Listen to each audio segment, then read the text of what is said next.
यमराज ने बताया, इंसान को मौत नहीं मारती, यह 6 अवगुण मारते हैं।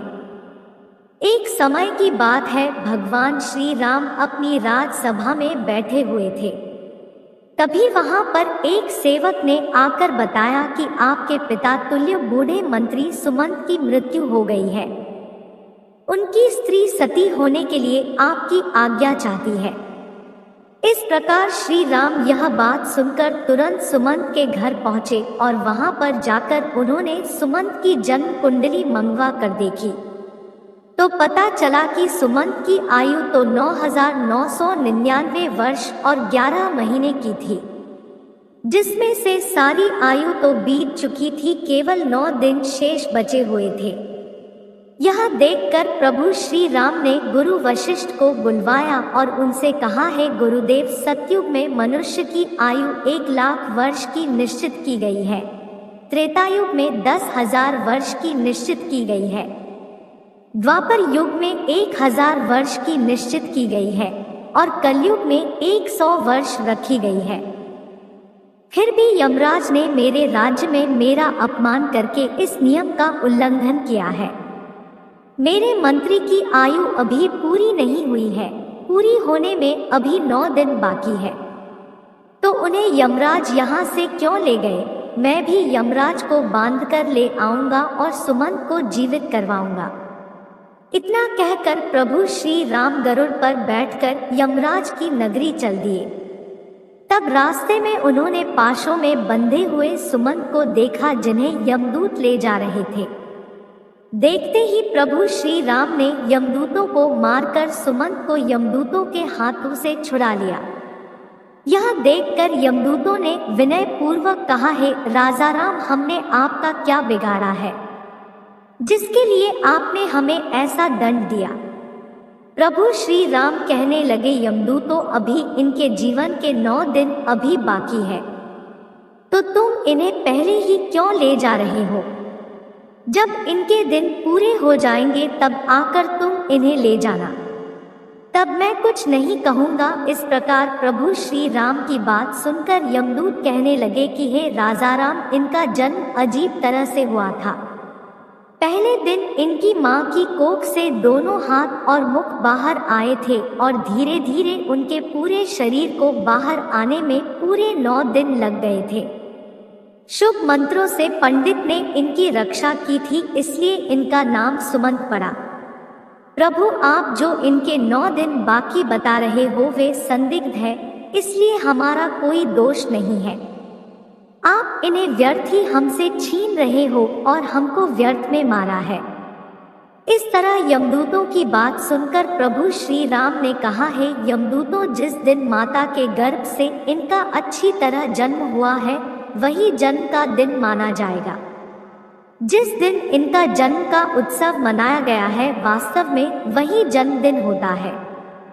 अभी इनके 9 दिन बाकी है, तुम लोग जाओ और 10वें दिन आकर इन्हें ले जाना, तब मैं तुम लोगों को नहीं रोकूंगा।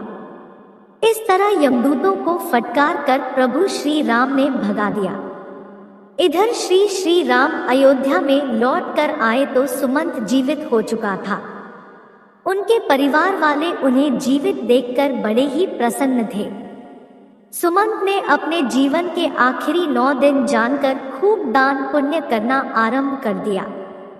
उधर वे यमदूत दुखी होकर यमराज के पास लौट गए और कहने लगे, हैं यमराज, रास्ते में राम ने हमें मारकर सुमंत को छुड़ा लिया, क्योंकि उनके जीवन के 9 दिन बाकी रह गए थे। वह 9 दिन पूरे होने पर ही राम उन्हें आने देंगे।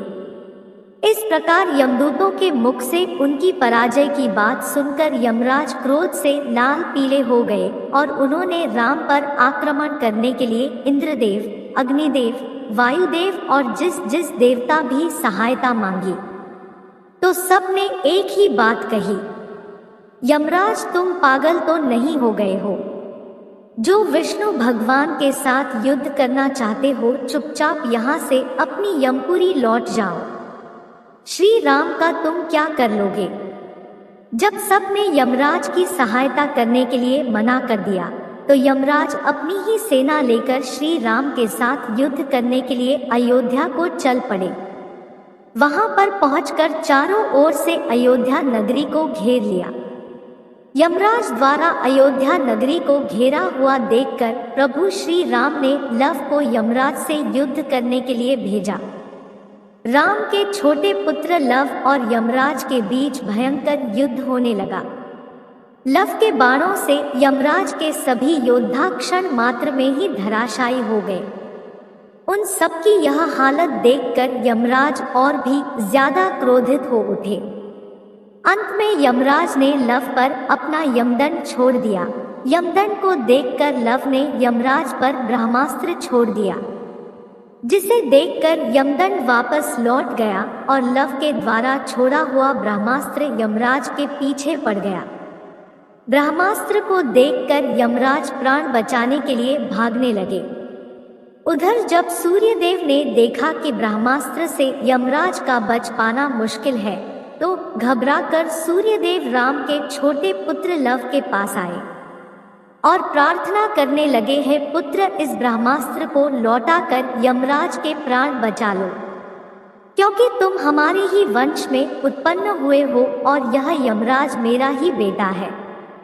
क्या तुम अपने पूर्वज यमराज को मार डालना चाहते हो?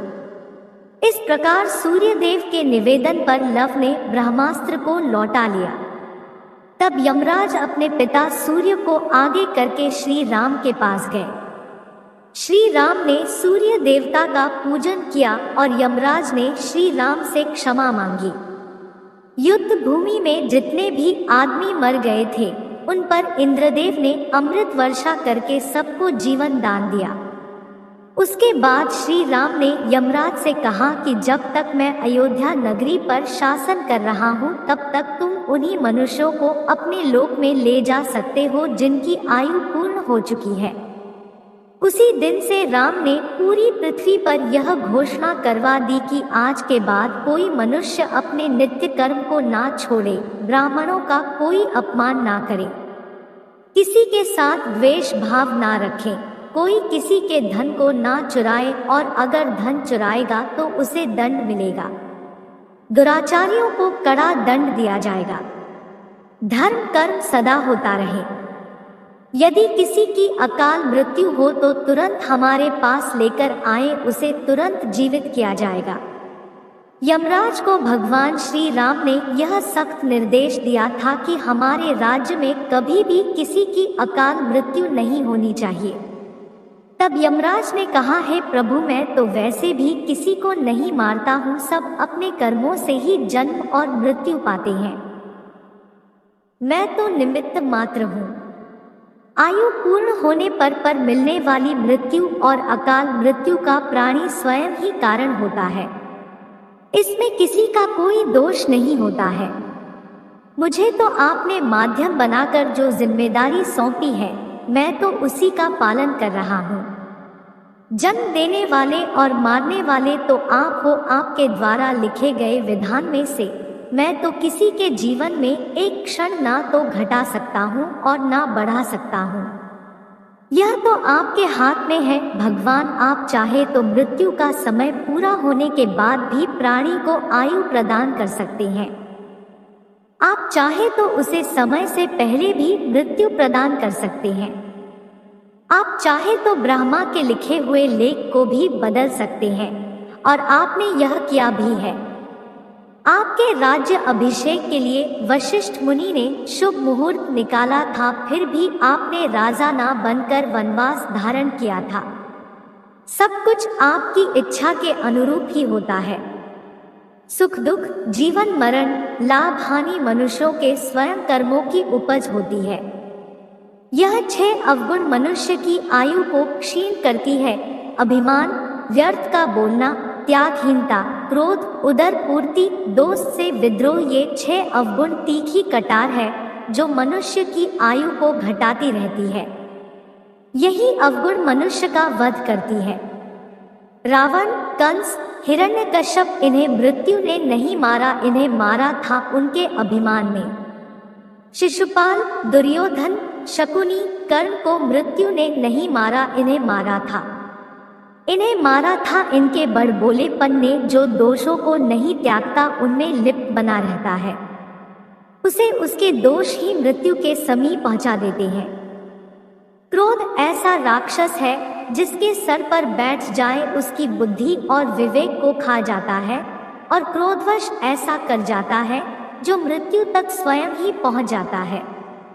मनुष्य खाने के मामले में भी कभी कभी वह इतना गिर जाता है कि अच्छा बुरा कुछ नहीं देखता।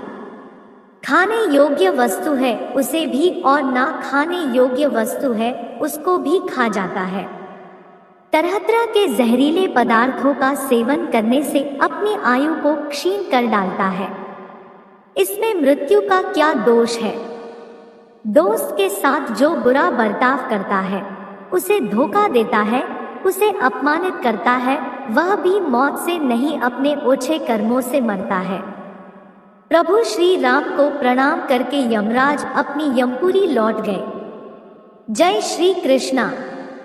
वीडियो अगर पसंद आया हो तो वीडियो को लाइक और हमारे चैनल को सब्सक्राइब करें और अपने दोस्तों के साथ शेयर करें।